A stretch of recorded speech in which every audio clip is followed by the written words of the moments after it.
She came down off the freight wagon at the edge of a dying orchard with a carpetbag in one hand and a small wooden case of grafting knives in the other, and a stillness about her that the two men loitering by the drying sheds mistook for the meekness of a woman with nowhere left to go. It was not meekness. Hazel Ames had buried a husband and walked out of the only house she had ever known with 40 cents and a box of Scion wood,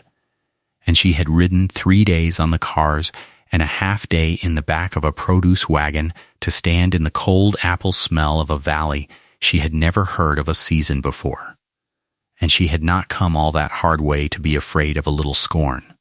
Elias Crane had written away for a wife the way another man writes off for a barrel of nails, because the work of the place was more than one grieving man and a stove of old hired hand could carry, and because the house up the orchard lane had gone quiet as a root cellar in the 2 years since the fever took faith, and because an orchardist who cannot get his fruit dried and his trees pruned has no crop, and after a while no name, and after that no land. He wanted somebody plain and strong who would dry the windfall apples and mind the boy, and otherwise leave a man alone inside his grief. He expected to be disappointed, the way he had come to expect it of nearly everything. What Elias Crane did not know, standing at the head of the wagon track with his hat crushed in one fist and his blighted orchard sliding month by month toward the Land and Loan Company's ledger,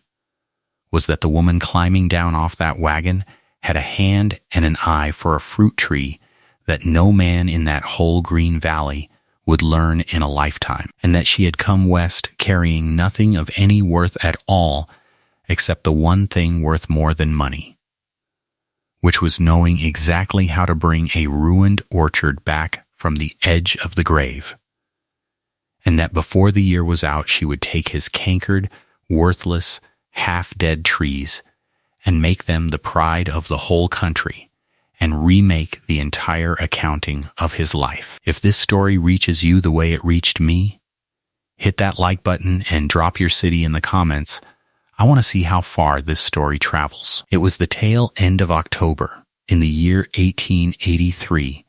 in the fruit country along Cold Spring Bench above the little town of Hollis Bend, Washington Territory, where the benches ran up in long dry terraces from the creek bottoms toward a rim of dark pine, and the wind came down off that rim every afternoon smelling of pine pitch and cold water and windfall apples going soft in the grass. The wagon had set her down a little before 4 and gone on down the bench road without her, and for a while nobody moved to help. She stood with the carpetbag at her feet and the knife case held against her like a hymnal, and let the place look at her, because she had crossed enough hard country by now to know that a woman standing alone and empty-handed in a strange lane is asking to be pitied, and she had no intention of asking Hollis Bend for so much as a cup of water. The orchard ran up the bench above the sheds in long crooked rows, and even from the road, even with an unpracticed eye, a person could see that it was a sick place. The trees stood too far gone for autumn, the leaves already curled and rust-colored where they ought to have hung green a while yet. Whole limbs on the older trees blackened and bent over at the tips like a shepherd's crook burnt in a fire, and the ground beneath them thick with dropped fruit that nobody had gathered. Small knotted apples pocked and scabbed and going to rot in the weeds. Hazel Ames looked up that hill of ruined trees and read it the way another woman might read a letter with bad news in it, and her mouth tightened, and she did not say a word. But she knew before she had taken 10 steps up that lane most of what was wrong with the Crane orchard. And she knew that not one bit of it was past mending by a person who understood it. And she knew, with the small, hard certainty that had carried her 1,000 miles, that she understood it. 2 women stood in the door of the feed store, down where the bench road met the town, watching her the way women watch goods they have already decided not to buy, and one of them was named Orpha Suggs. And she was married to the man who kept the mill, and she considered the whole of Cold Spring Bench her own front parlor to have opinions about. And she said, in a voice pitched to carry up the lane, that it was a shame and a pity both, and she meant something unkind by each. She said Crane had gone and sent off for one now, as though a dead wife were a thing a man set right by writing to an agency, and that the poor plain creature likely did not know she was walking straight into a foreclosure. Up a bad lane to a blighted orchard the whole valley had already crossed off. She said the Crane place was finished, that the Land and Loan held the paper on it, and everybody knew Amos Thegg at the Land and Loan always collected in the end, and that there was the boy to think of, growing up wild and silent out there with a broke orchardist and nobody to gentle him. Hazel heard all of it. She stood with her back straight and her gloves folded over the handle of her carpet bag and looked at the dark pine on the rim above the roofs and gave no sign that a single word had reached her. And her silence was not ignorance,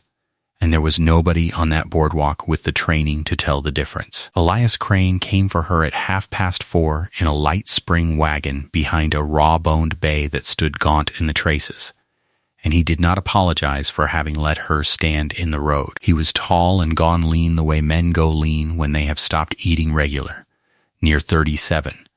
with 3 days of dark stubble and a felt hat sweated pale at the band, and hands cracked and stained brown at the knuckles from a lifetime of pruning and picking and the caustic wash they painted on the trees. He looked at the carpetbag. He looked at the small wooden case of knives,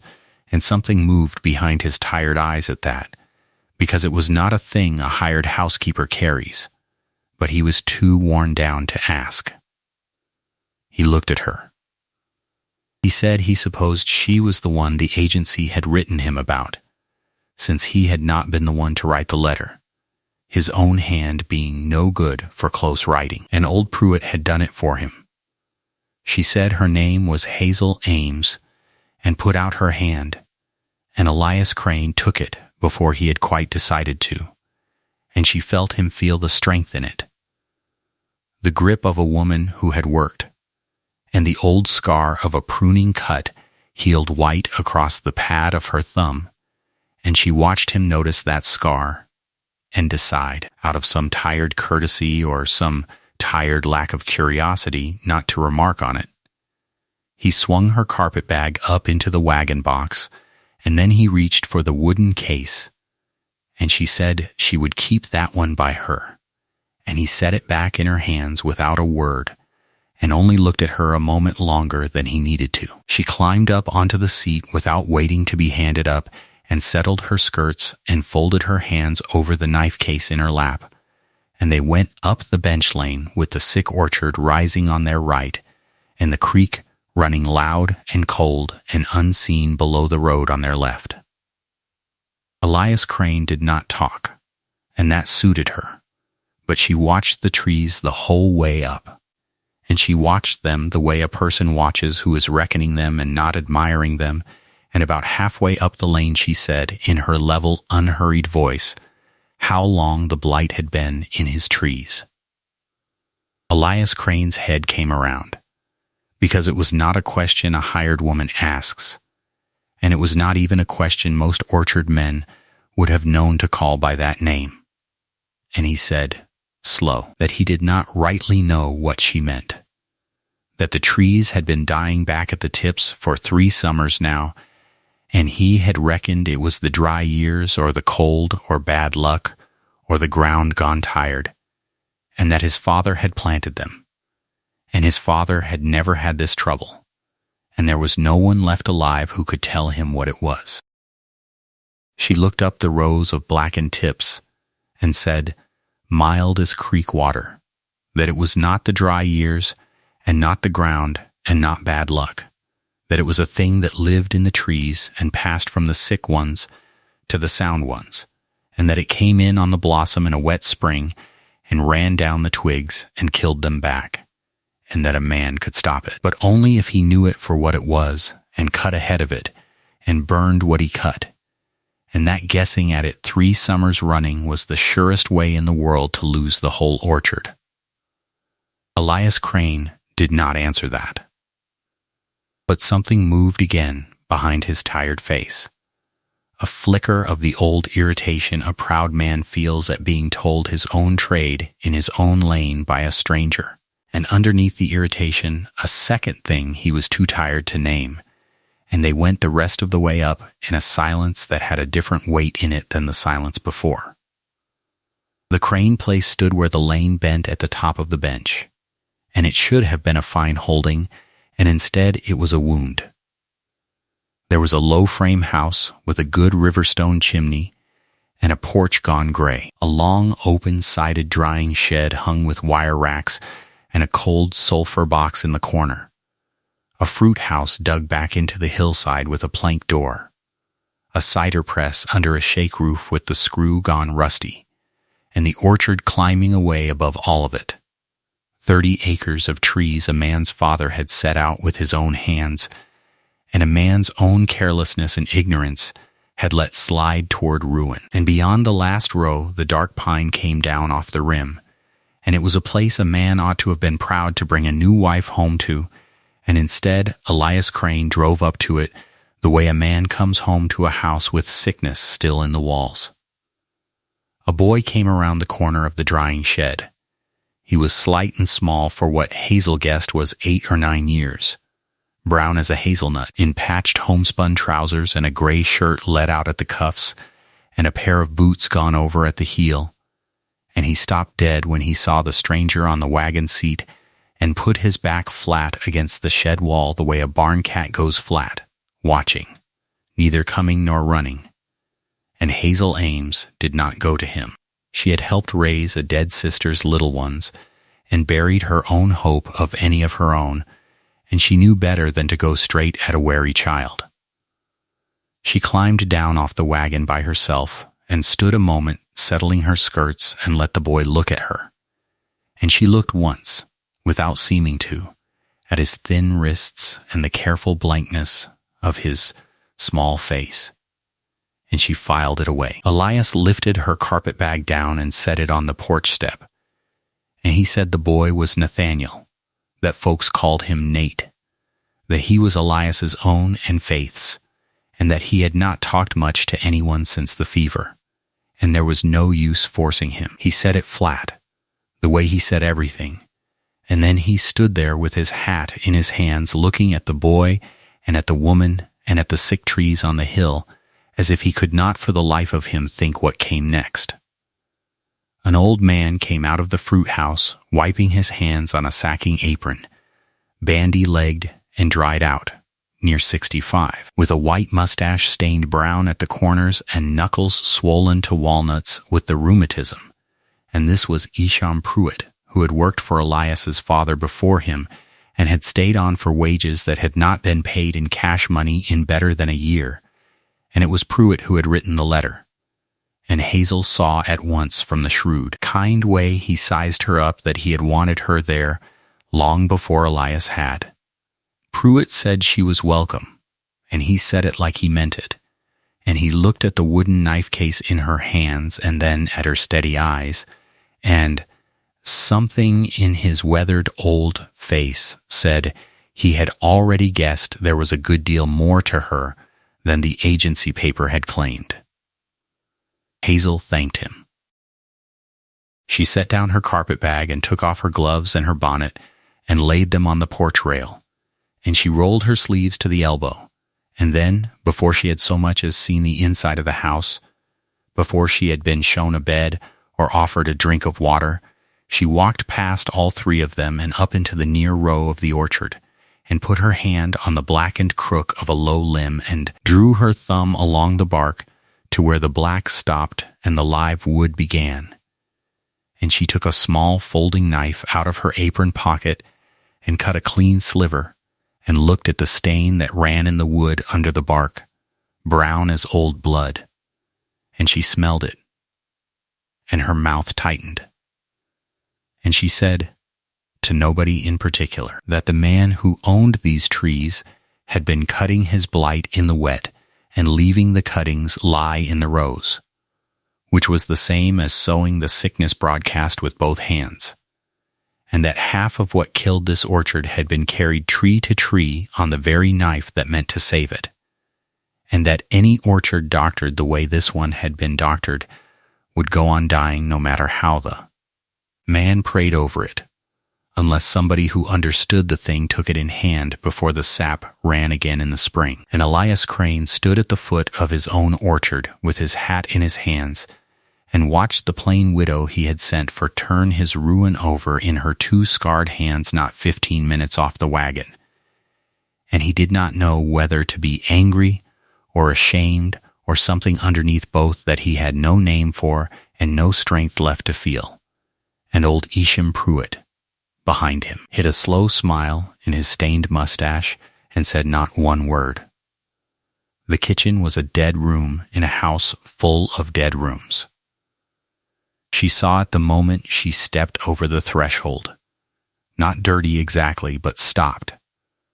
The way a clock stops. Everything sitting precisely where a woman named Faith Crane had set it down 2 years before,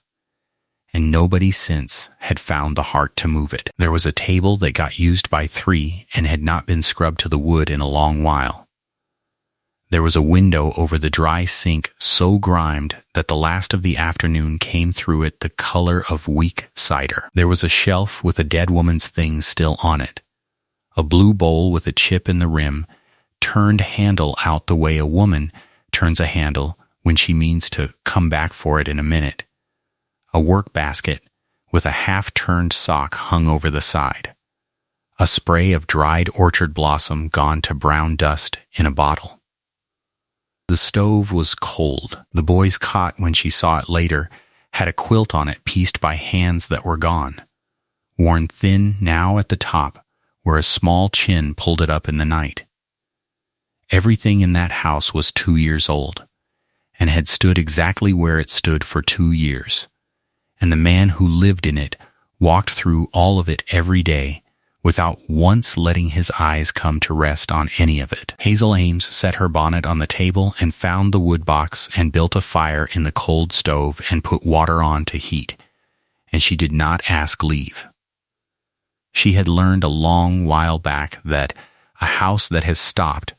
needs somebody to simply start it going again,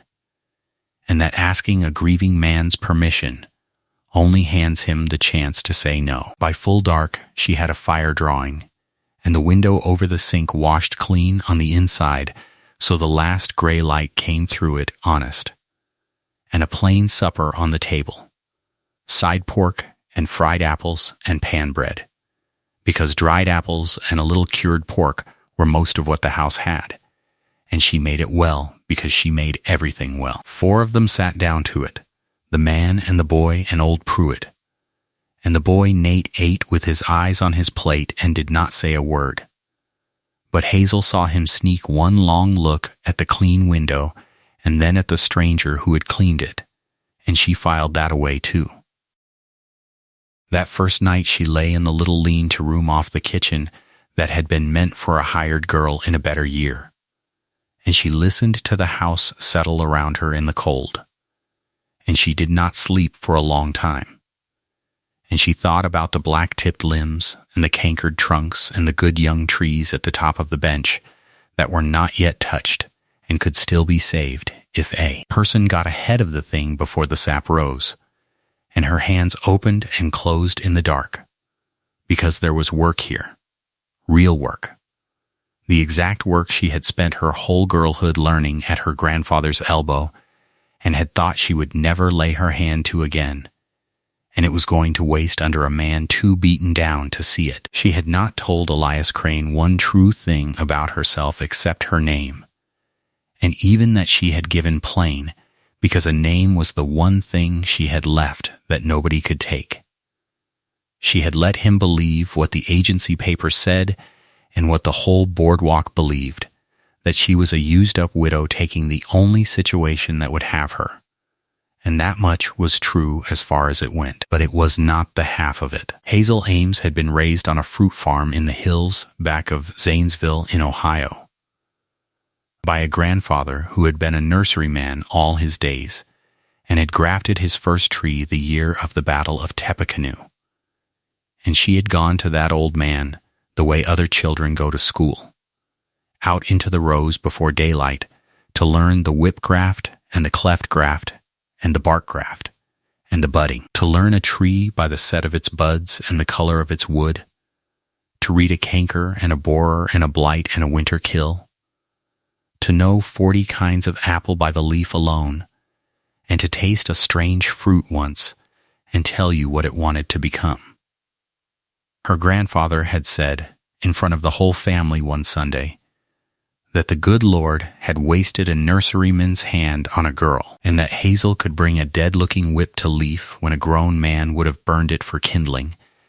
and it was the truest and the cruelest thing anybody ever said over her, because it was praise and it was a door shut in the same breath. She had married a good steady man named Tom Ames, who farmed corn and hogs on flat ground with never a fruit tree on it, and she had loved him and kept his house for 6 years, and never once in those 6 years put a knife to a scion, and then a green team had bolted with a breaking plow, and Tom Ames was 3 days dying of it and gone, and his people had the farm, it having been his father's. And they were not unkind, but they were not her blood, and inside of a season it was made gently plain to her that a childless widow was a mouth, and not a hand on a place that was not hers. And she had taken what few dollars were her own and her grandfather's old knives, the grandfather long dead by then, and a bundle of scion wood cut from the last of his named apples that she could not bear to see, grubbed out. And she had read a torn farm paper by lamplight in a boarding house in Portland, and seen an advertisement for a wife wanted on an orchard place up in the Washington fruit country, a widower with a boy and 30 acres of trees, and something she had buried a long time turned over hard under her ribs.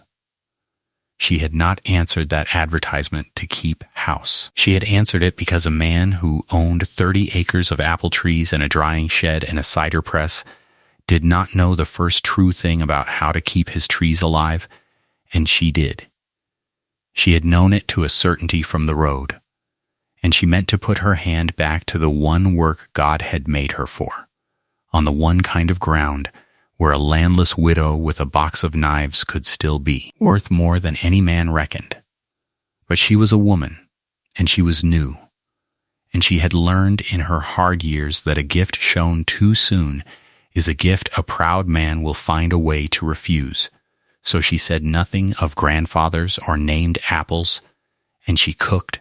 and she cleaned, and she watched the trees, and she waited for Elias Crane to run out of reasons to tell her no. It did not take long to see the whole shape of his ruin, because Isham Pruitt told her most of it inside the first week, out by the cider press where Elias could not hear, in the grumbling, confiding way of an old man who has carried a worry too long alone. The Crane place was mortgaged past the roof beam, and the paper was held by the Hollis Bend Land and Loan, which was to say by a smooth, heavy man named Amos Thegg, who kept the loan office and the biggest share of the paper in the whole valley. 3 winters, back a hard freeze, with no snow to cover the roots, had killed better than half the bearing trees Elias's father had built the place on, and Elias had borrowed $900 against the land to carry the family and buy nursery stock to replant, and never once caught back up. And the note had grown with its interest to better than $1,100 now, and fell due the first day of November of the coming year, a little more than a 12-month off. And after that, Pruitt said, unless a miracle walked up the bench lane, the whole holding, the land and the house and the trees and the press, would go to Amos Thegg on the courthouse steps for the price of the note. And there was worse in it than a banker and a note, Pruitt said, dropping his voice though there was nobody to hear. There was a man named Absalom Pell who had the big orchards down on the flat below the bench, 40 acres in bearing, and a packing house and a spur track to the railroad, and Pell had spent the last 3 years quietly buying up every failing fruit place on Cold Spring Bench as the loan company squeezed it under, at a foreclosure price or a little above, and stitching them together into the biggest fruit shipping outfit between Walla Walla and the river. And Pell wanted the Crane place, Pruitt said, not for the sick trees which he would grub out, but for the water, because the Crane orchard held the oldest ditch right on the whole bench, a filing Elias's father had made in the year 1869. The first ditch off Cold Spring, senior to every other right on the bench, including Pell's own, which meant that in a dry summer, the Crane ditch ran full, while Pell's newer rights got shut down by the ditch master, and Pell would give a good deal to own that senior right and never be short of water again, and everybody knew it, and Pell was patient, and Pell was only waiting for Amos Thaig's note to do his work for him. Hazel listened to all of it standing under a cankered tree with a curl of blighted bark in her hand, and she did not despair, because Hazel Ames did not despair over things she meant to fix, but her jaw set hard, and she asked Isham Pruitt one question, which was whether the good young trees at the top of the bench, the last block Elias's father had set out before he died, the block the blight had not yet climbed to, were sound, truly sound, wood and root. And the old man looked at her a moment and said, slow, that as far as his old eyes could tell, those top 40 trees were the soundest fruit he had ever stood under. A fine, hardy, late, keeping apple the old man had grafted up himself from wood he brought west, and that they had never yet fruited a full crop because they were only now coming into their bearing years, and that if the blight ever climbed to them, it would be the end of the only thing on the place still worth $1. And Hazel Ames looked up the bench at that block of clean young trees standing above the ruin like the last sound teeth in a bad mouth, and she said, half to herself, that a sound block of a fine late keeper coming into bearing was not the end of anything. It was a beginning. If a person had the sense to save it, and the nerve to fight the blight down the hill instead of praying it away, and Isham Pruitt did not quite know what she meant by that. But he saw the look on her face, and for the first time in 3 years the old man felt something in his chest he was half afraid to call by its name. Elias laid the terms out to her that same first week, standing in the kitchen with his hat in his hands after the boy was abed, and he laid them out flat, the way an honest man lays out a thing he is ashamed of. He said she would keep the lean-to-room that had been the hired girl's, and that he would keep his own, and that was how it would stay, and he wanted that understood plain, so there was no mistaking why he had sent for her. He said the wage was to have been $8 a month and found, the way Pruitt had written it in the letter, but that he would be honest with her. There was no $8. There was not $1. There had not been cash money on the place since the spring before last, and what he could offer her was a roof and her keep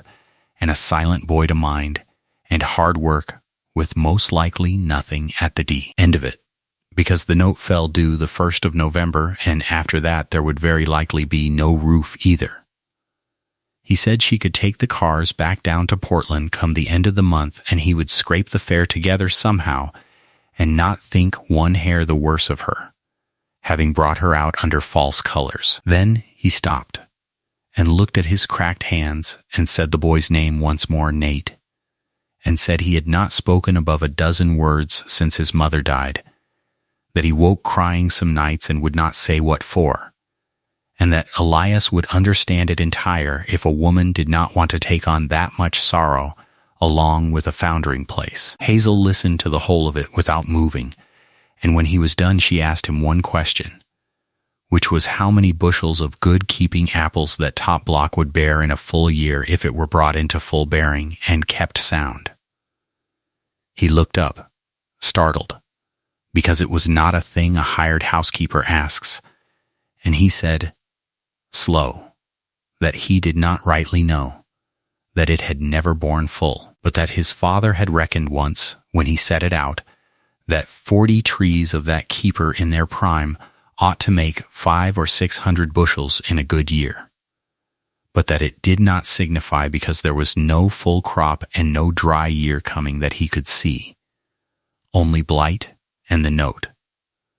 And Hazel Ames said that 600 bushels of a fine late-keeping apple, packed sound and shipped in the winter when the summer fruit was long gone and the price ran high, was somewhere near $1 a bushel at the railhead and better than that in a good winter. And that $600 off one block, with the rest of the orchard doctored and brought back over 3 or 4 years behind it, was a number that cleared an $1,100 note and left a man his land and his water and a good deal besides, and she said all of it in the same level, unhurried voice she said everything in. And then she wished him good night and went into the lean-to room and left Elias Crane standing in his own kitchen with his mouth half open, because in a week nobody on that place had heard her string that many words together, and not one of them had known that the widow he had sent for to dry his windfall apples could reckon the whole future of his orchard to the dollar in her head. She did not say she would stay. She simply was there in the gray before light the next morning, with the stove going and the coffee made, and she went out into the rows while the frost was still white in the weeds, and she began, without asking, to fix the thing that was wrong. She did not tear into the orchard in a day, because she had learned that a proud man will forgive you a great deal if you let him come to it thinking he led the way, and she went carefully. She started with the windfalls, because that was the chore he had sent for her to do and the chore the town expected of her, and because there was a season's food and a little money lying rotting in the grass. But she did not dry them the way he had been drying them, in a slow, half-hearted way in the sulfur box, taking the scabbed and the sound together and turning out a leathery brown slice fit only for the hogs. She had the boy and old Pruitt gather the drops into baskets, and she sat on the porch in the thin autumn sun with a paring knife and sorted them the way her grandfather had taught her, the sound from the wormed, from the far gone. And she showed the boy without telling him, letting him watch her hands, how you cored a sound apple and pared it thin and dropped the rings into salt water to keep them pale, and how you strung them on lath rods and hung them high in the shed where the dry pine wind off the rim came through, and how a properly dried ring of a good apple came out pale gold and sweet and pliable as new leather instead of the brown scorched curl he was used to. And the boy Nate crept a little closer down the porch every hour of that first day, without ever seeming to move, until by evening he was sitting on the bottom step within reach of the basket, coring apples with a dull knife she had found him, badly and then better. And he never said a word, but he did not go back to the shed wall either. That was the beginning of the boy. Nate came to her before the man did, the way the wary ones do, sideways and slow. He took to shadowing her in the rows in the short cold days that followed, at a careful distance, watching her prune and cut and paint. And he never said anything, and she never made him. And then one gray afternoon she simply began to talk, not to the boy and not to the trees, but out into the cold air between them, telling him about the first tree she had ever grafted as a girl, how she had set the scion in backward, upside down, so that it could never have grown in 100 years, and how her grandfather had not scolded her but had made her stand and study it until she saw her own mistake, and how she had learned more from that one ruined graft than from 100 good ones after. And the boy listened to the whole of it without moving. And when it was done, he was quiet a while, and then he said, in a small rusty voice like a gate hinge that has not been swung in a long time, that his mother used to let him help her string the apples. It was the first whole sentence Hazel had heard out of him. She did not make a fuss over it. She said she would wager his mother strung a fine straight rod, and Nate said she did, and that she used to sing while she did it, and that he could not any longer remember the song, and something in the way the boy said it, the small held in grief of a tune with no words left to it, went into Hazel Ames like a splinter under the nail. She said she knew a good many apple-stringing songs, and that if he liked she would sing him one that evening, and maybe it would turn out to be his mother's after all. And she sang him a plain old harvest tune walking him up to his cot that night, and it was not his mother's song, and both of them knew it. But the boy fell asleep on it anyway, and after that the child was her shadow entire, carrying and fetching and holding the ends of the lath rods, and then talking, in the steady overflowing stream of a stopped-up child once the plug is drawn, so that Elias Crane would come down out of the rows at noon and find his silent boy chattering to the housekeeper about worms and grafts and dried apples, and he would stop in the lane with something aching hard behind his ribs and not know what to do with his own face. She turned to the trees themselves when the leaves were down and the sap was safely gone to the root, because that is the only right time to cut a blighted apple,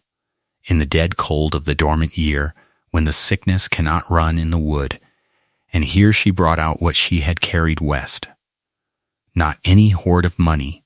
for she had none, but the grandfather's knives and the grandfather's knowledge, and she went at the Crane orchard like a surgeon at a bad wound. She cut every blackened crook a good hand's breadth back into the clean live wood, and she did not leave the cuttings lie in the rows the ruinous way Elias had.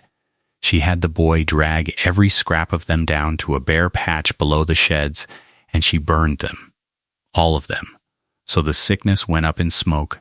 and did not lie waiting in the grass for the spring rain to splash it back up into the trees. And between every few cuts, she stopped and wiped her blade bright with a rag soaked in spirits of camphor she boiled up on the stove. Because she knew, as her grandfather had known before the book Men had a name for it,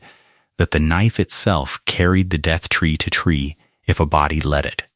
and she would sooner have cut with her bare teeth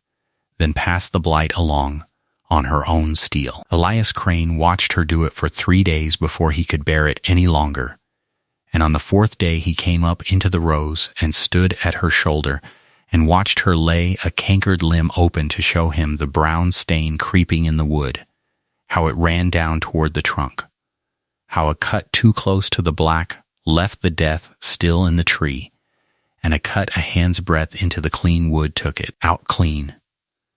And he did not say anything, but that afternoon he took up his own knife and a rag and a can of camphor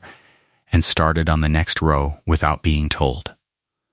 cutting where she had shown him to cut and burning what he cut, and wiping his blade bright between the trees. And Hazel saw him do it, and said nothing either. And that was how they went on, the two of them working down the sick rows in the cold, with the smoke of the blight fire standing up thin and blue against the pines, not talking, and something building between them in the not talking that neither one had any words for, and neither one tried to find. The town made up its mind slowly, the way a town does, and at first it made up its mind against her. Orpha Suggs put it about that the Crane widow had gone plum-touched, that she was out in a dying orchard in December sawing the trees to pieces, cutting off good limbs by the wagon load and burning them, which any fool could see was the act of a woman who did not know a fruit tree from a fence post, and that Crane was a bigger fool for letting her, and that between the two of them they would finish off what the blight had started, and Amos Thag would have the place by summer. And it was true that the orchard looked worse before it looked better, the way a cut looks worse than the wound before it heals.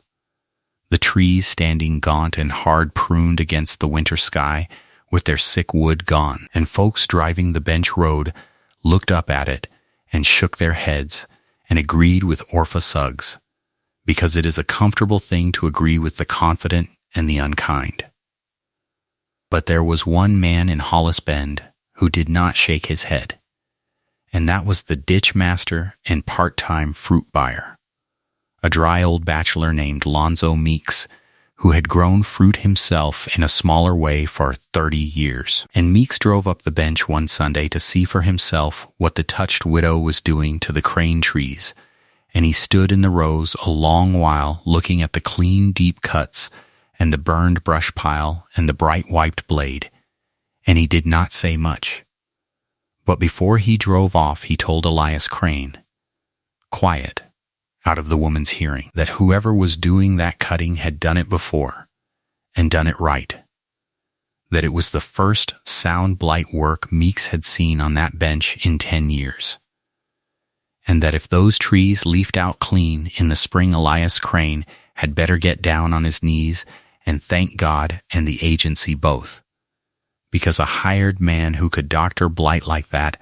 was worth more than the whole rest of the place. And Elias Crane looked up the rows at the plain widow moving tree to tree with her grandfather's knife, and he did not say anything. But he tucked the ditch master's words away, and that night at supper he looked at her across the table a beat longer than he needed to, and Hazel Ames felt the look and did not lift her eyes from her plate, and both of them knew that something on that place had begun to turn. The trust between the man and the woman was not built in a look, though. It was built one bad night in the second week of January, and it was built the way real things get built, out of a shared disaster. A wet, warm wind came up out of the southwest in the night, a chinook off the mountains, and it stripped the little cover of snow off the ground and then swung around hard and cold before dawn, and the temperature fell 40 degrees in 3 hours, which is the killing kind of cold. The kind that splits young bark and freezes the sap in the newly cut wounds and can undo a whole winter's careful surgery in a single night. And Hazel woke in the black cold and heard the wind change, and knew at once what it meant. And she was up and dressed, and out the door with a lantern before she had rightly decided to move. She meant to bank the fresh cuts, to wrap the worst of the young wounds against the freeze with sacking and straw and daub, the way her grandfather had wrapped his prize trees in a bad snap.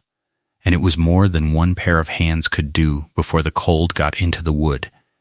and she was working down the top block alone in the wind with her lantern guttering when Elias Crane came up out of the dark in his coat, with a second lantern and a bundle of sacking under his arm, having heard her go. And without a word between them, they worked down that block of sound young keeper trees side by side in the killing wind, wrapping and daubing and banking straw at the roots, her scarred hands and his cracked ones working within a foot of each other in the lantern light for the better part of 3 hours, until the wind died toward morning, and the worst of the cold had passed over, and the young block stood wrapped and safe. And they stood at the top of the bench in the first gray light, both of them shaking with cold and spent. And Elias Crane looked at the woman who had known in her sleep what that wind meant, and had been out saving his father's last good trees before he himself had so much as woken, and he understood, standing there, that she was not what she had told him she was, that no used-up housekeeper knew a chinook from a blizzard by the sound of it, or knew to wrap a cut tree against a freeze, and that whatever she was, she had just saved the one block on the place still worth $1. In the dark, without being asked, and he did not say any of that. He said low, that her hands were half frozen. And she said they would do, and he said no, they would not do, and he took her 2 cold scarred hands in his 2 cold cracked ones, and chafed them rough and clumsy and careful all at once, standing there in the gray dawn at the top of his orchard, and neither of them said a word. And the wind sighed off down the bench, and something passed between them in that cold that neither of them had any language for, and neither of them tried to find any. And after a while the boy's small voice came from the house doorway below asking was everything all right, and the moment folded itself quietly away. But it did not go anywhere. It stayed up in that block of wrapped young trees with them the rest of the winter, banked like a coal under ash. February went out, and March came in, and the great work of the year began, the work Hazel Ames had been made for, and had waited 6 married years and 1 long widowhood to lay her hand to again, which was the grafting. For she had not only cut the blight out of the crane orchard,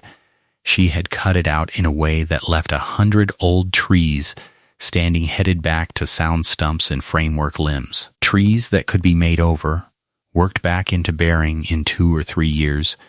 if a person had good wood to work them with and the hand to do it. And Hazel Ames had the best wood in the territory sewn into a roll of oiled cloth at the bottom of her carpet bag, and the best hand for a graft that Valley would ever see. She waited for the sap to just begin to stir, and then she brought out the roll of scion wood, and she took it to Elias Crane at the kitchen table one evening after the boy was down, and she unrolled it in the lamplight. A couple dozen pencil-thick cuttings of dormant apple wood tied in bundles with waxed string, and a name written on a bit of leather at each bundle in an old man's crabbed hand, and she told him the truth. All of it, in her level, unhurried voice, because the time for holding it had run out and she had chosen the moment herself rather than have it worked out of her, and telling it on her own terms was near the last free thing she owned. She told him about the fruit farm back of Zanesville, and the grandfather who had grafted his first tree the year of Tippecanoe, and had raised her in the rows like a boy, and the whip graft and the cleft graft and the reading of a canker and a blight, and the old man saying to the whole family that the Lord had wasted a nurseryman's hand on a girl. She told him about Tom Ames and the corn and hogs and the 6 good years with never a fruit tree on the place, and the bolting team and the breaking plow and the 3 days, and the kind, not unkind, husband's people who had made it gently plain that a childless widow was a mouth, and not a hand on ground that was not her blood. She told him she had taken her few dollars and her grandfather's knives, and because she could not bear to see them grubbed under, cuttings of the old man's own named apples, the ones he had bred and grafted and kept true for 50 years. A fine late keeper he had called the Zanesville Winter, that held sound in a cellar until April and ate sweet as a fresh pear in February, and 2 or 3 others, and she laid her scarred hand flat on that roll of wood in the lamplight and told Elias Crane that this, and not the box of knives, and not the strong back, and not the plain face, was what she had truly carried west, the last living blood of 50 years of one old man's work, and that a bundle of dormant scion wood the length of your finger was worth more to a ruined orchard than a strong box of gold, because gold pays a note once and is gone, and a true named apple grafted onto sound stock bears every autumn for 80 years, and makes its own gold over and over as long as the tree stands and the graft holds. And she said she had not answered his advertisement to keep his house, that she had answered it because a man on Cold Spring Bench owned 30 acres of apple trees and a drying shed and a cider press, and did not know the first true thing about keeping them alive. And she did. And she had meant from the first day to put her grandfather's apples and her grandfather's knowledge into the soundwood of this orchard and make the thing live again. And she had held her tongue because a gift shown too soon is a gift a proud man refuses. And she had had one home made gently plain to her as not her own already, and did not mean to be shown the door a second time out of a man's wounded pride. And she pushed the roll of scion wood a little across the table toward him, and said it was not charity and not a gift, and she wanted no man's pity, and would give none of his, that she was proposing a partnership, her hand and her wood and her grandfather's 50 years against his land and his trees and his name. And that with what was rolled up on that table and one good grafting spring they. could work over the whole dead heart of this orchard to a true late keeper, and bring the sound top block into full bearing behind it, and clear Amos Theg's note off this land with fruit, and keep the water, and beat Absalom Pell, and hand a living orchard to the boy asleep in the next room, and that she had the whole of it worked out, and had it worked out since the afternoon she first stood in his rows, and read the blight in his wood, and the only thing she had been waiting on was to see whether Elias Crane had spine enough to reach for it, or would sit and grieve until the courthouse steps. Elias Crane sat and looked at the roll of old wood on his table and at the woman across it for a long time, and the beaten gray look went out of his face by degrees, and he did not touch the scion wood. He said at last low that he could not take the last of a dead man's life work to save his own hide, that it was all she had left of the old man, and it was not right. And Hazel said that her grandfather had not grafted the Zanesville winter for 50 years, so that it could molder in a carpet bag out of a woman's fear of being told no. That the wrong thing, the truly wrong thing, would be to let it die rolled up in oiled cloth while a sound orchard and a good man and a good motherless boy went down the bench to a banker and a land grabber for want of the one thing she was holding in her two hands, and that she had not crossed a continent to keep her grandfather's apples safe. She had crossed it to put them back in the ground where they belonged and see them bare. And that Elias Crane could be her partner in that, or he could be the situation she left behind and took the cars from. But he could not be her charity, because she was not offering any. And Elias Crane looked at her, really looked, the way he had looked in the gray dawn at the top of the bench, and this time he did not turn away from it, and he put out his cracked hand across the table over the roll of scion wood, and he said, "All right then, partners." And Hazel Ames took it and shook it once, firm, the grip of a woman who had done work. And the bargain was made, and old Isham Pruett, who had been listening shameless from the doorway the whole while, blew his nose hard into a rag and blamed it on the cold, and the boy asleep in the next room did not wake, and the lamp burned down. And the whole future of the Crane orchard turned over that night on a kitchen table under a roll of an old man's apple wood. They grafted through the whole of that spring, the two of them and the boy holding the wax pot and the wax string, working over the headed back trees one framework limb at a time. The cleft graft and the whip and tongue where the stalk was small enough, Hazel setting each scion so the green cambium under its bark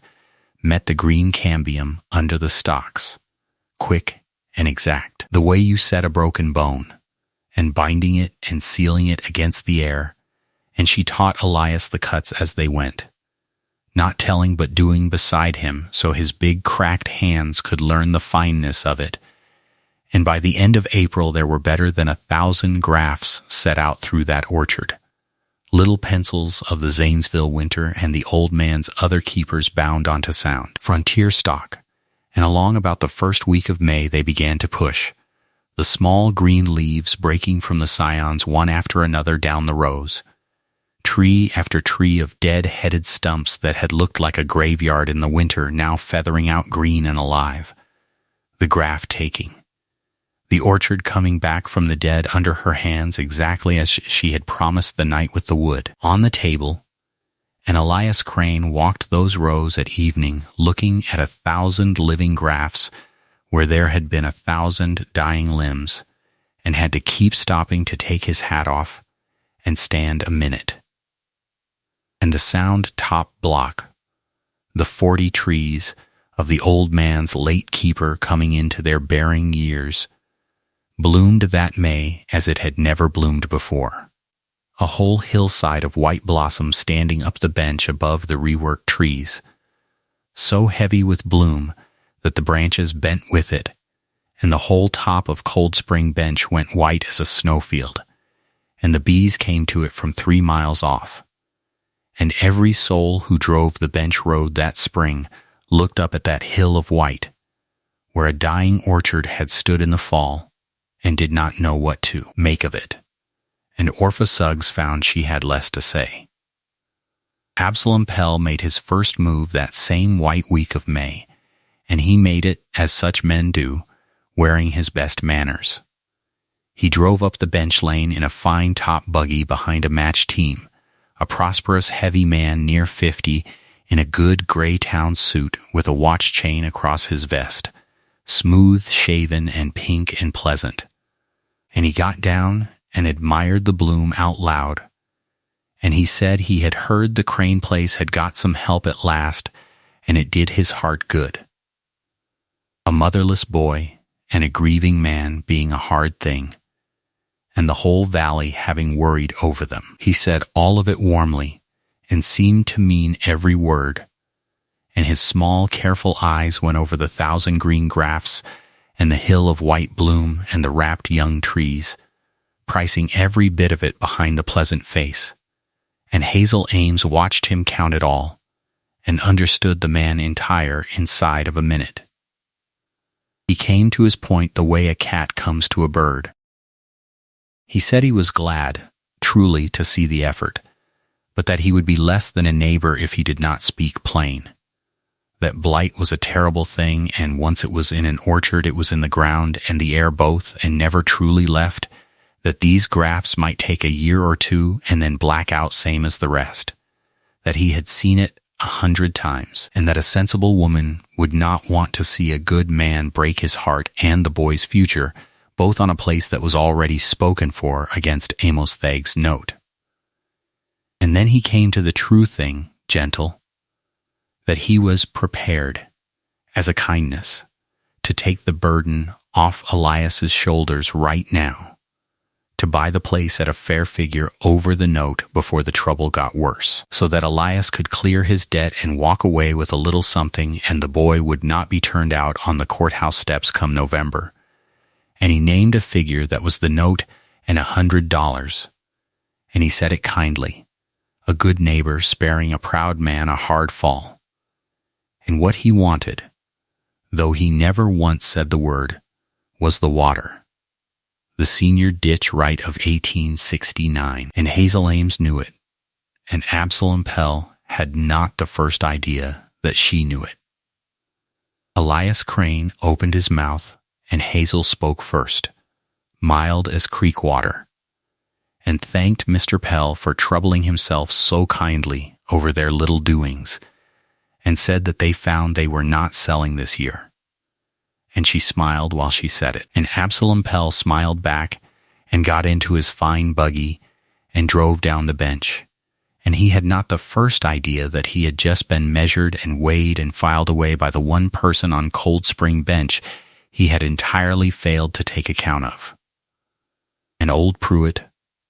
watching the dust of the buggy go, said Pell would not stand for a no, that he had bought out 4 places on that bench, and never once been told no by any of them. And Hazel said, watching the white bloom nod on the hill, that she was counting on Pell not standing for it. Because a man who cannot bear to be told no is a man who will reach too far trying to get his yes, and that when he did, she meant to be standing where it would do the most good. But the thing that came for the Crane orchard that spring was not Absalom Pell. It was the weather. It was the 3rd week of May, the bloom at its fullest, and the little green apples just set behind the falling petals, that softest and most helpless moment of the whole orchard year, when a wind swung around into the north in the afternoon, and the sky went hard and clear and glassy toward evening, and the warmth fell out of the air the way it falls before a late frost. And Hazel Ames stood at the top of the bench at sundown, with a wet finger in the wind, and the little set fruit soft and green all around her, and knew, the way she had known the Chinook in her sleep, that a killing frost was coming down on the valley that night, the kind of radiant still frost on a clear windless night in the dark of the morning that settles cold air into the low places and burns the young fruit black in the bud and can take a whole year's crop off an orchard between midnight and dawn. A hard frost on set fruit was ruin, plain ruin. The year's whole crop, and with it the note and the land, and she had one night to fight it, and she knew how to fight it, because her grandfather had fought it on his Ohio hills 40 times, and she turned from the wind and came down out of the top block already giving orders in her level voice that carried. And Elias Crane, who a year before would have stood and watched his crop freeze because he did not know a man could do otherwise, went where she sent him. All that evening and into the night the three of them and old Pruitt built the fires. Not big roaring fires, but scores of small, low smudge fires laid out through the rows on the cold air side and down in the frost pockets. Damp brush and orchard prunings and old cider press pumice and coal oil-soaked rags in shallow pits, banked to smolder and smoke low rather than blaze, 100 of them and more. Because it was not the flame that saved the fruit, Hazel told the boy as they worked. It was the smoke and the little warmth of it lying like a gray blanket over the low ground, holding the day's heat down against the trees and keeping the deadly still cold from settling onto the blossom. And it took every hand on the place moving, without stop through the whole black, cold middle of the night, lighting and tending and feeding those 100 small fires, walking the rows with lanterns and forks in the bitter cold and the drifting bitter smoke, watching the thermometer she had hung on a low branch creep down toward the killing mark and hang there, 28, 27, the little fires holding it, barely, a degree of hard-won smoky warmth standing between the Crane orchard and a black frozen ruin. And along about 2 a.m, when they were black to the elbows and reeling with the cold and the smoke, and there were not hands enough to tend all the fires, help came up the bench lane, because Hazel Ames had done a thing that week that no Crane and no Pell had ever thought to do. She had walked to the 3 other little failing orchard families still left on Cold Spring Bench, the ones Pell had not yet swallowed, and she had shown them her blight work and taught them the smudge fire trick against just such a night, and told them plain that the small growers on that bench would live or die together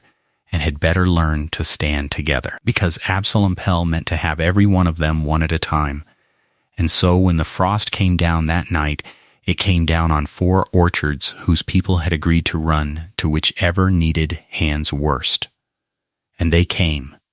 the Vantrells and the widow Okerlund and old Dietz and his sons, up the lane in the dark with their own forks and lanterns. And the whole bench full of small growers fought that frost together through the last black hours till the sun came up. And when the sun cleared the pines and the cold broke, the Crane orchard stood green and whole, its little set fruit sound behind the smoke, and so did the other 3. And down on the flat below the bench, where Absalom Pell's 40 acres lay in the frost pocket by the creek, and Pell had not thought he needed to fight a frost because he had never had to fight anything. Half of Pell's bloom hung black and frozen and dropping, 1/3 of his crop gone in a night, because the one thing money had never bought Absalom Pell was the knowing of what to do at 2 a.m. with a killing frost coming down. And the woman up the bench had known, and had taught it free to everyone but him. They stood in the smoking dawn, the whole exhausted crowd of them, Cranes and Vantrells and Okerlunds and Deitzes, looking at the green live orchards they had saved together. And it was the ditchmaster Lonzo Meeks, who had come up in the night with the rest, who said it out loud, that he had grown fruit on that bench 30 years and never once seen the small growers save a crop off a frost like that, and that they had that woman to thank for it. And every soul in that smoky dawn turned and looked at Hazel Ames standing black-handed and swaying with weariness at the top of the bench. And the looking was a different kind of looking than the town had given her off the wagon in October, and she was too tired to do anything but nod. The truest words that passed between the man and the woman were said on the porch that same night. after the boy was down and the last smudge fire had been raked out and the crop was saved, and it was Elias who began it, and he began it badly, the way honest men say the truest things. He said he had married Faith when they were young, and had known her since they were children, and had buried her, and thought that was the end of that part of a man, and that he had written off for a pair of hands and a cook for the boy and nothing else on God's earth, and that he wanted to be straight with her the way she had been straight with him with the roll of wood on the table. He said the straight of it was that he did not rightly know anymore whether he was fighting for the orchard for Nate's sake, or because he could not stand the picture of her getting on the cars in November and going down to Portland, and that he was still angry some mornings, angry at Faith for dying, and at himself for living, and at the whole crooked accounting of a world that took a good young wife and left a man a blight and a note, and that he wanted to be honest about that too, that some mornings he forgot to grieve for an hour and then remembered, and the forgetting felt like a betrayal worse than the grief, and that he was not a whole man offering her a whole thing, he was a patched up one, and she deserved to know it before she let herself think of him as anything but a business she had thrown in with. Hazel Ames stood at the porch rail with her back half to him and looked at the dark shape of the saved orchard against the stars for a while, and then she turned around. And she did not smile, and she did not soften, she just looked at him level and plain. She said he had spent a good deal of breath telling her all the reasons he had no right to say a thing, and asked him whether that was the thing he had actually set out to say. And Elias Crane stood up off the rail, and he said, no, that the thing he meant to say was that he did not want her to go. And Hazel said that was better, and that he might have started there. She said she was still grieving Tom too in her own way, that grief was not a debt a body paid off and was quit of. It was a thing you learned to carry alongside the living, the way you carry a bad shoulder, and that she had not crossed a continent to trade one dead man for a living one, and would not insult either man by pretending otherwise. She said she had come west to put her hands back to the one work she was made for, and that somewhere in the winter, between the blight cutting and the frost wrapping and the grafting and this last black night of fires, working beside him had stopped feeling like a bargain she had struck and started feeling like a life she was living, and that she was not a girl and would not talk around a thing, so she would say it plain, that when she thought of the cars in November, now she did not think of Portland. She thought of the orchard and the boy and the man on the porch, and that she was in no hurry and neither should he be, but that he could stop apologizing for wanting her, because it was no insult to a woman to be wanted honest by a good man who said it plain. It was about the only clean thing left in the whole hard business, and she said they would speak of the rest of it after there was an orchard clear and free to speak of it in, because there was a note due the 1st of November and a land grabber down on the flat who had just lost a third of his crop and would be meaner for it, and she did not mean to let either one of them be turned aside from the thing they had built for the sake of saying too soon what could just as well be said in December on a porch that belonged to them free and clear. And Elias Crane looked at her a long moment in the starlight, and then he did a thing she had not once seen him do in 8 months. He laughed, one short surprised broken open bark of a laugh, and said that she was the most practical woman God ever made, and that he was half in love with her practicality alone. And Hazel Ames said the other half would keep, and sent him to bed, and Elias Crane slept that night the whole way through for the first time in 2 years. Summer was the making of them. The little green apples that had come through the frost behind the smudge fires swelled and colored through the long hot bench summer, and Hazel kept the old ditch running all that dry season, turning the water down the rows on her turn from the ditch master's rotation. Faithful, never missing a head, partly because the trees wanted it, and partly because she was a nurseryman's granddaughter, and she knew a thing about water rights that Elias in his grief had let slip clean out of his mind, which was that a ditch right in that country lived only so long as it was used, that a right left idle season after season could be called abandoned and lost, and that 3 summers of a dying orchard barely irrigated had left the oldest and most precious thing the Crane place owned, the senior filing of 1869, hanging by a thread of disuse that a sharp enough man might cut. And Absalom Pell was exactly that sharp. He made his real move in the middle of August, when it was plain to the whole valley that the touched widow had not killed the crane trees but raised them from the dead, that the top block hung heavy with a fine late apple and 1,000 grafts had taken clean below it, and that the place he had meant to pick up cheap on the courthouse steps was turning back into the best orchard on the bench. And a man like Pell could forgive a great many things, but not a no, and not the loss of 1/3 of his own crop while the small growers saved theirs. And he set out to take by the water law what he had failed to buy. He filed a claim before the water commissioner that the Crane Ditch right of 1869 had been abandoned through years of non-use and ought to be forfeited, and the water reassigned down the bench by present priority, which was to say to himself. And he came up the lane in his top buggy to tell Elias so to his face, pleasant as ever, with the small eyes gone flat and cold. And he said he was sorry it had come to law, but that a man could not let a valuable right sit idle and expect to keep it. That everyone knew the Crane orchard had run near dry for 3 summers, and that when the commissioner forfeited the old right, as he surely would,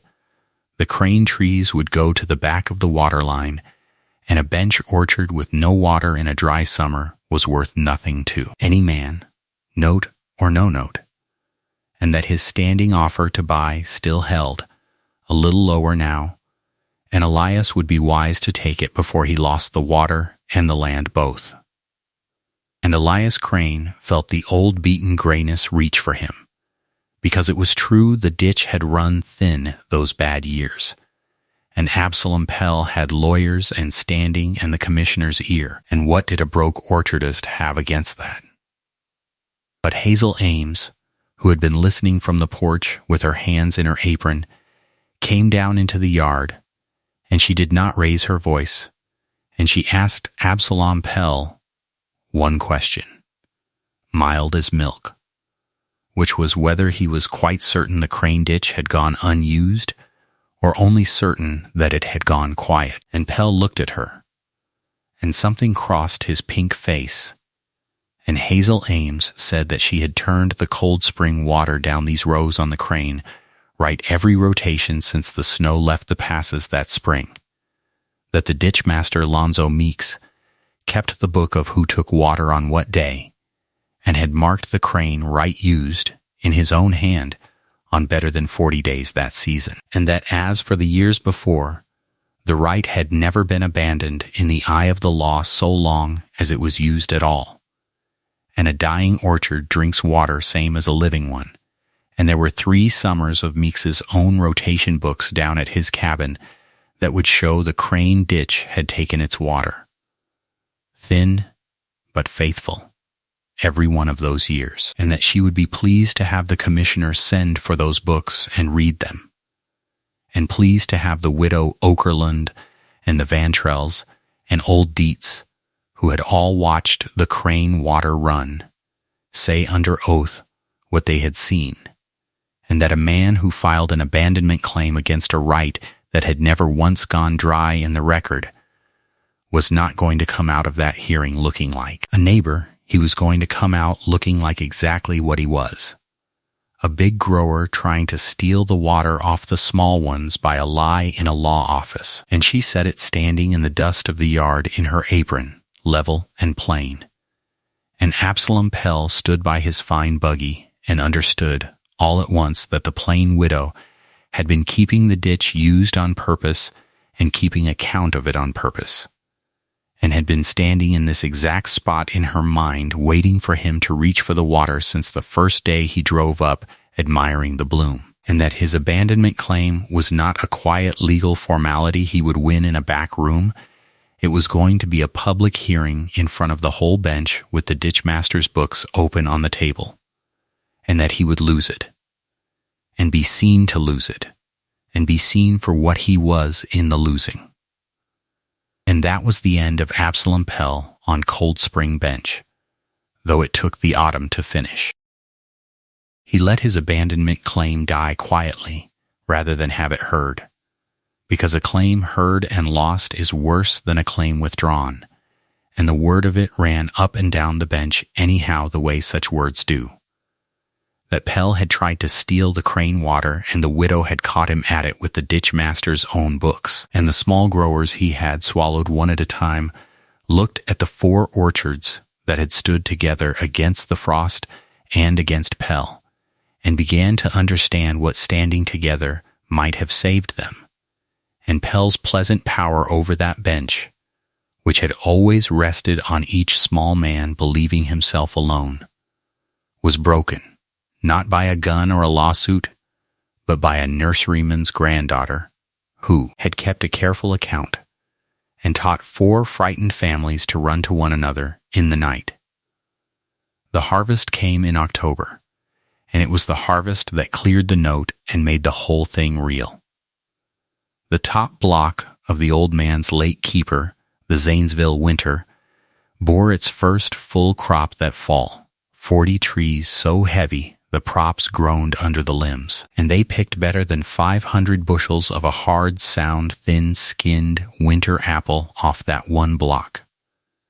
Apples that would lie in the fruit house dug into the hillside and come out sound and sweet in February,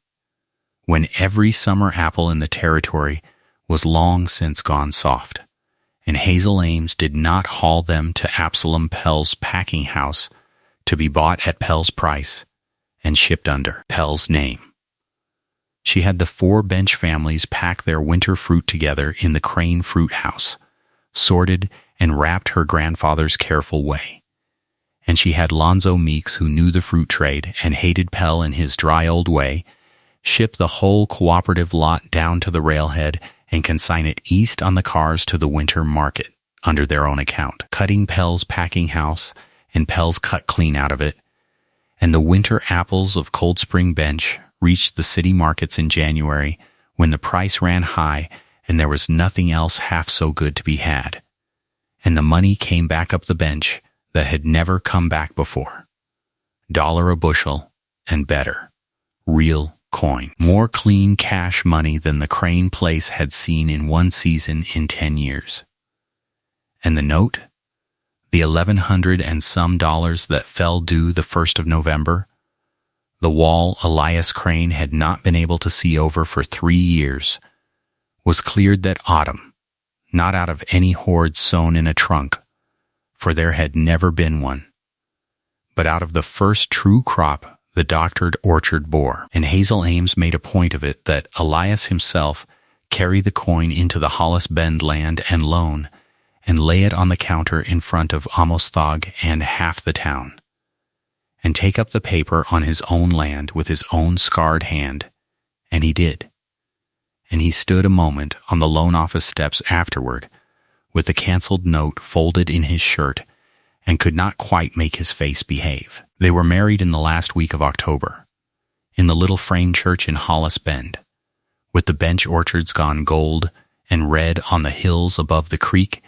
and the first frost silvering the mornings, and the fruit house full to the rafters with sound winter apples. And half the valley came, because a valley that will talk a woman down when she is losing will turn out in its Sunday best to see her married when she has won. Orpha Suggs came, who had stood in the feed store door in October and pitied the poor plain creature off the wagon, and near the end of it, on the church steps, Orpha Suggs said to Hazel, stiff and low, that she had said some things back in the fall that she had had no business saying, having said them about a stranger she had judged off the back of a produce wagon, and that she had been wrong about the stranger and wrong to say them, and she hoped Mrs. Crane would not hold it against a foolish woman. And Hazel Ames, who was Hazel Crane now, and who could have made her say a great deal more and did not, said only that she would be glad of a friend in town, and that she had a bushel of the winter apples put by that ate uncommon fine baked. If Orpha ever cared to come up the bench and try one, and Orpha Suggs laughed a watery laugh and said she would, and that was the end of the pitying. The boy Nate stood up with them at that wedding in a new shirt, and he was not silent any more, and had not been in months. And that spring, back before the frost, Hazel had done a thing for the boy that she counted among the truest work of her life. She had taken him out to a good sound young seedling at the edge of the top block and taught him to make his own graft.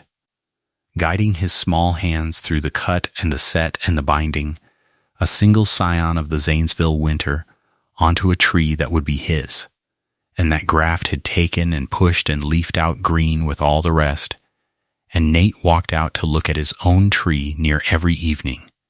And when they came home married from the church that October day, the first thing the boy did was run up the bench in his new shirt to see how his tree had colored,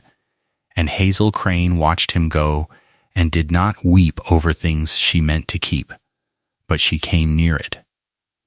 The Crane orchard did not become the greatest fruit ranch in the West,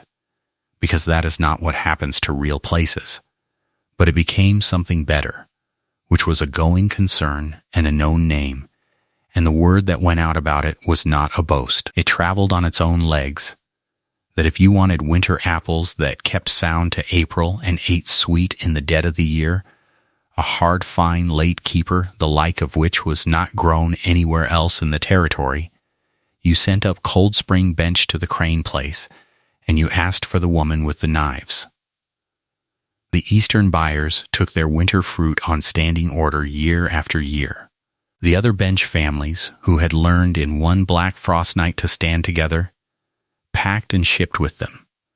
and the 4 little orchards Pell had meant to swallow one at a time grew instead into a grower's pool that set its own price and shipped under its own name, and was never again at the mercy of any one big man's packing house. And the Zanesville winter, the old Ohio man's 50-year apple that a widow had carried west sewn in oiled cloth at the bottom of a carpet bag and grafted back into living wood on a dying bench, became the pride of that whole country, grown up and down Cold Spring Bench and beyond it, an apple that outlived the winter that named it and the old man who bred it, and would, before it was done, outlive every soul who stood in that little church, which was, Hazel had always said, the only thing a good apple or a good life was ever truly for, to be grafted on into the living and carried forward and not let die rolled up out of fear. Hazel and Elias Crane worked that orchard together another 30 years and more. They took the reworked trees into full bearing block by block and set out new ground above the top block, and freighted a proper packing shed up the bench in pieces, and they took on hands and paid them fair, and Hazel taught Elias the fine grafting until his big caustic cracked hands could set a whip and tongue nearly as clean as her own, though he always said not quite. And above all she taught Nate, who grew up in the smell of blossom and cider and pruning smoke, and could read a blight, and set a cleft graft, and tell 40 apples by the leaf before he was 15, the way Hazel could, the way the old man back of Zanesville had said only one born to it ever could. And it turned out, the boy was born to it, a thing Hazel had not looked for, and came to count the dearest of all of it,